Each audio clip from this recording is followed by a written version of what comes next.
অঙ্গীকার করিতেছি যে আমরা অবৈতনিক প্রাথমিক ও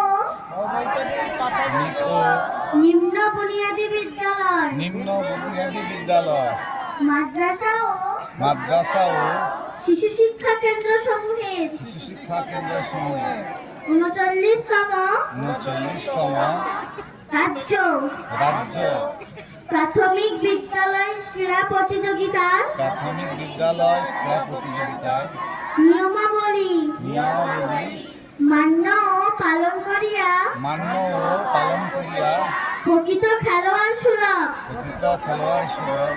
মনোভাব লইয়া খেলার গৌরব এবং আমাদের দলের সম্মানার্থে এই প্রতিযোগিতায় অংশগ্রহণ করিব। নমস্কার।